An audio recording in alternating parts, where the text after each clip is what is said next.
जय सिया राम, जय बागेश्वर धाम। बागेश्वर धाम की जय, बालाजी महाराज की जय। महाराज श्री ने जो पग यात्रा निकाली वे समाप्त हो चुकी है। महाराज श्री अब धाम पर आ गए हैं। तो उस पग यात्रा में जो है सभी संत महंत इकट्ठे हुए वृंदावन में। और उस समय जो है गौरी गोपाल वाले गुरुजी ने क्या कहा तो आप लोग भी सुनिए। जय सिया राम, जय बागेश्वर धाम। इसमें एक इतिहास रचा जा रहा है। ये ऐतिहासिक पल है। इतिहास क्या है? ऐतिहासिक पल क्या है कि हम सब सनातनी एक साथ यहाँ बैठ करके सभी संत जन एक मंच में उपस्थित होकर के हम सनातन एकता की बात कर रहे हैं। सभी संतों के श्री चरणों में दास का कोटि कोटि नमन। बहुत कम टाइम पर आपको बस ये निवेदित करना चाहूंगा कि यदि हम आपस में लड़ बैठे तो देश को कौन संभालेगा? कोई भी बाहर वाला अपने घर से हमें निकालेगा। दीवानों जरा होश करो, मेरे देश प्रेमियों आपस में प्रेम करो। देश प्रेमी हम आपस में लड़ जाएंगे तो कौन किसको संभालने आएगा?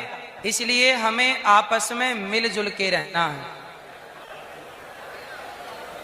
सनातन ब्राह्मण क्षत्रिय वैश्य शूद्र हम आपस में लड़ने के लिए नहीं बने, आपस में संगठित होकर के एक दूसरे का सहयोग करने के लिए बने हैं।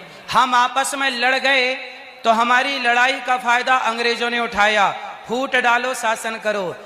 जब जब लड़े हैं तब तब गुलाम बने हैं। अब लड़ोगे कि संगठित रहोगे? सारे सनातनी एकजुट। पूज्य महाराज जी का यही सपना है कि हम एकजुट रहें। और मुझे इस सनातन पदयात्रा में सेवा गौरी गोपाल जी की रसोई की दी गई, सभी सनातनियों की सेवा भोजन की दी गई। और आगे भी जो पूज्य महाराज जी यात्रा करेंगे उस यात्रा में सभी पदयात्रियों को भोजन की सेवा गौरी गोपाल भगवान की ओर से ही रहेगी। हम सब आपस में मिलजुल करके रहें। जातियां व्यवस्था के लिए बनी हैं, ना कि लड़ने के लिए। तो आज से कितने सनातनी यदि हमारा कोई भी वंचित शोषित भाई बहन है, हमें सबका साथ देना चाहिए, सबका सहयोग करना चाहिए। आपस में लड़ना सही है कि गलत है? कौन कौन नहीं लड़ेगा आज से? कौन कौन संगठित रहेंगे? ये 5 उंगली हैं। एक उंगली किसी के पकड़ आ जाएगी ना तो मरोड़ देगा, तोड़ देगा उंगली। पर ये 5 उंगली जब मुठिका बन जाती है ना, और मुठिका एक महाकपि हनी, एक मुठिका पड़ जाए तो अक्कल ठिकाने लग जाती है सामने वाले की। हम बिखरे रहेंगे तो उंगली की तरह है, और संगठित हो गए तो मुठिका की तरह है। इसलिए हम कैसे रहेंगे? बना के बताओ मुठिका।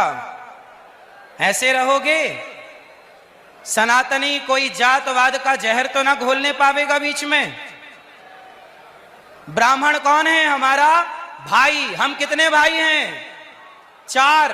ब्राह्मण क्षत्रिय वैश्य शूद्र, हम कितने भाई? 4 भाई। एक पिता की संतान है। जब 4 भाई हैं तो भाई की तरह रहना है, आपस में लड़ना नहीं। सभी संत विराजे हैं, सभी संतों के चरणों में बारंबार प्रणाम।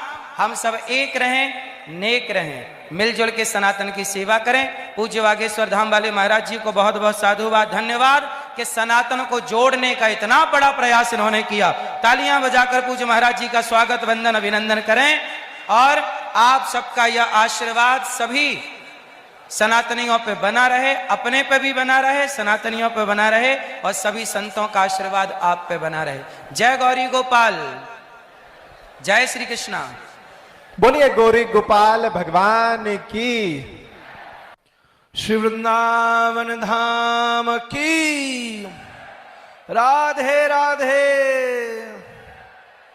सनातन धर्म की। आज आप सब लोग इस व्रज में पधारे हैं। व्रजवासियों के नाते आप सभी का मैं हृदय से स्वागत करता हूं। लिखी है पर आज आप सनातन धर्म की शक्ति देख रहे हैं महाराज। भाषण सब अच्छे दे सकते हैं, भावना भी व्यक्त कर सकते हैं। मैं यहां संतों की सन्निधि में एक सुझाव लाया हूं और आप सब लोग अपनी कथा के माध्यम से ये स्वीकार करेंगे तो ये पद यात्रा, विचार यात्रा, आचरण यात्रा और जीवन यात्रा के रूप में परिणत हो जाएगी। सरकार अगर आपकी अनुमति हो तो मेरे हृदय में एक दृढ़ भावना जागृत हुई प्रस्ताव के रूप में, हम सब लोग भी, संत जन भी और आप सब लोग भी, क्योंकि भारतवर्ष डाइवर्सिटी का देश है, अनेकता का देश है। हर 200 किलोमीटर में भाषा बदलती है, पहनावा बदलता है, यहां रहन सहन बदलता है, खान पान बदलता है।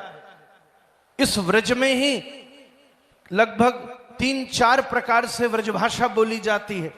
छोटे छोटे अक्षरों से उसका भेद पता चलता है। ये अनेकता इस भारतवर्ष की सुंदरता है। एक सरनाम ही अलग अलग राज्यों में अलग अलग जातियों से जुड़ा हुआ है। एक ही सरनाम होगा पर एक राज्य में वो किसी जाति का है, दूसरे राज्य में किसी जाति का है। ये सब भेद किसी भी कारण से इतिहास में पैदा हुए हैं, पर अब जोड़ने के लिए एक बहुत उत्कट कार्य हो सकता है।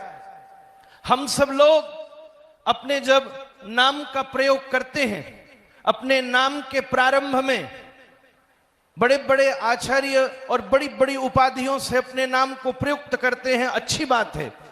अपने मुख्य नाम का भी प्रयोग करते हैं जो बड़ों से, गुरु से और माता पिता से मिला, अच्छी बात है।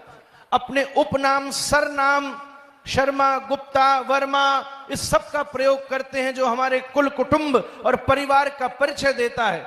मैं आप सभी संतों के सानिध्य में इस पद यात्रा को विचार यात्रा में परिवर्तित करने के लिए केवल एक विनती करता हूं, आज के बाद अपनी नाम के पहले की उपाधियों के साथ, नाम के साथ और नाम के बाद हमारे सरनेम के बाद हिंदू शब्द का प्रयोग कीजिए। जब आपका मुख्य नाम प्रयोग हो तो उसके अंत में हिंदू शब्द का प्रयोग कीजिए। जैसे मुझे स्वयं को आज के बाद पुंडरी गोस्वामी हिंदू शब्द का प्रयोग करना चाहिए। वो एक शब्द आज के बाद परम पूज्य बागेश्वर सरकार श्री धीरेन्द्र कृष्ण शास्त्री जी महाराज हिंदू, जब इस शब्द का प्रयोग होगा, श्री देवकी नंदन ठाकुर जी महाराज हिंदू, तो जो ये शर्मा, वर्मा, नाम, उपाधि, वेश, खान पान, राज्य, इन सब का जो भेद है, कम से कम हिंदू कहते ही वो सब इकट्ठे हो जाएंगे। जब हम कहते हैं वर्मा इकट्ठे हो तो वर्मा इकट्ठे होते हैं, ब्राह्मण इकट्ठे हो तो ब्राह्मण इकट्ठे होते हैं। हम कहते हैं छत्तीसगढ़िया इकट्ठे हो, वो इकट्ठे होते हैं। व्रजवासी इकट्ठे हो तो व्रजवासी इकट्ठे होते हैं। आचार्य, मंडलेश्वर, महामंडलेश्वर, वैष्णवाचार्य, सन्यासी, ब्रह्मचारी, गृहस्थी, वैदिक, पुराणिक, शास्त्री, आचार्य, इतने भेदों में बटी हुई व्यवस्था किसी दिन फिर से जब पद यात्रा निकले और बागेश्वर सरकार और संतावाहन करें, आज केवल शर्मा, वर्मा, गुप्ता, केवल गायत्री